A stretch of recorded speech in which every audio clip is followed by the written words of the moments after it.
Yeah, I just don't understand when people are like, in this game that is like a little bit more than half a year old, and people are like, oh, this character is too hard to be played.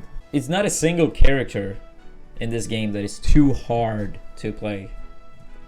What does that even mean? Well, people and downplaying their main is very common if they main a good character.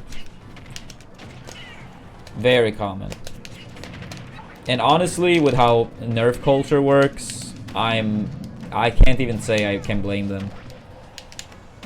Because if you get Reddit to complain about your character, it's a high chance they get nerfed. So you might as well like try to downplay your main. To a lot of people, it looks more impressive if you win, if the public perception is that the character is not that good, and smaller risk of getting your character nerfed. Honestly, I feel like 10, 15 characters pretty much could be the best in the game. But yeah, the thing I was talking about around the time it cut off, I did say that on my last list I had Snake as the number 1, but I feel like 10, 15 characters have a case for being the best in the game pretty much. Maybe not that much, but a bunch of characters I think could be the best in the game. Like, even if Snake is the best, like, Snake still have losing matchups for sure. Like, I think Inkling beats Snake, for example. I know some people say Game Watch beats Snake. Like, apparently he can bucket a lot of shit. Damn, really? Gluto said Snake is a free matchup for him? Well, I think most competitors are biased towards their first super big win.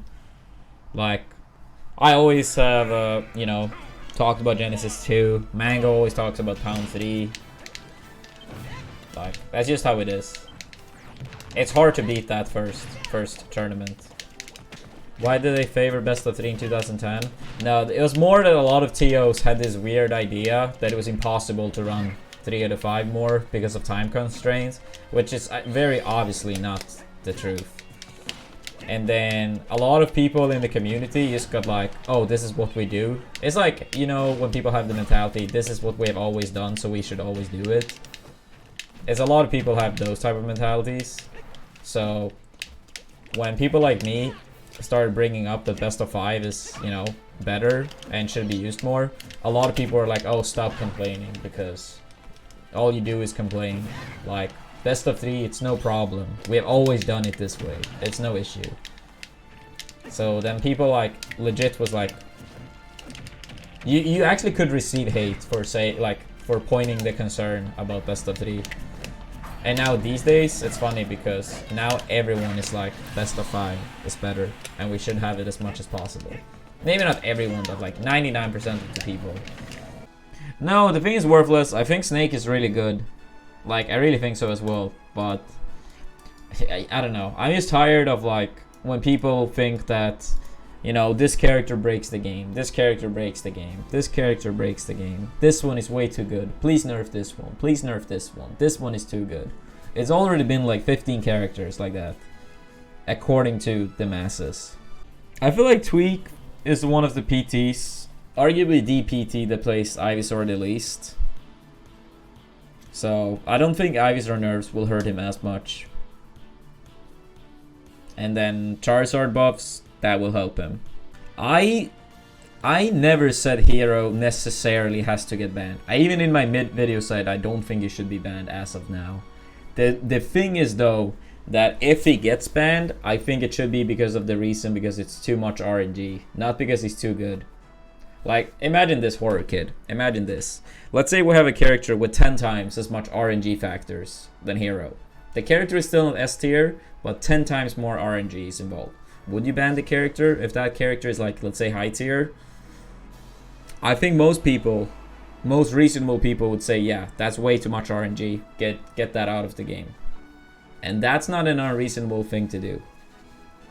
Like, let's be honest, Hero actually introduced more RNG than a bunch of items that are banned. Like, it's a reason why it's like 100 times more common that casual / bad players think characters needs to get nerfed instead of like top players. You don't hear Leo constantly being like, oh, PT has to get nerfed, Zero Suit has to get nerfed, this character has to get nerfed. Like, It's a reason why I don't hear that, because Leo worked on what he considered himself worse at. Like, he knows his weaknesses, he knows his strengths. It's a reason he don't like, oh, nerf this, nerf this, nerf this. Because he knows that he has other stuff to focus on. What do you say to someone like Tweek after what happened? Honestly, if you don't really know him, like, for people in person, should probably not say anything. Like, as a competitor, losing a set like that, even if I, like, for me, for example, when I lost EVO 2016, even if I know people don't mean bad, people saying, oh, you played great, and stuff like that, it literally just feels like a punch in the face. That's actually what it feels like. Even if I know that people mean well, that actually is what it felt like. You don't want to think about it. Like, something like winning an EVO, that's like a dream to many. And literally being one hit away from getting there, people, even if they mean well, saying you played fantastic is not gonna make them feel better. It could be maybe different for some people, but for a lot of competitors, they don't want to hear stuff like that. Like, for me, at like tournaments and stuff, like if I won a tournament, like at like an after party or whatever, I never made any, like, you know, how do you say, effort slash pushing conversations with players I did beat, because I know like how much it can suck, especially when you lost like a close one. Like, if I ended up beating someone in grand finals in a super close set and they come up to me and want to hang out, then I'm 100% fine with it. And I've done vice versa when I've lost close sets as well. But sometimes you just don't want, like, it's not that you have anything against the person or the two people that beat you, but sometimes you just like, you just want to let it go. Yeah, people who are sad and angry after tournaments, they don't really want compliments. And even empathy of like, oh, you will get it next time, stuff like that, it's hard to take it. A lot of people just want to be alone. Like, after tough losses, Android never came up to me and it was like, good luck next time. You played good. He never did it a single time ever. Like, he could tell when enough time had passed, so like, it was fine to talk about something else, you know? But he never a single time was like, oh, good shit. Like, you played so fantastic. Like, he would never do that.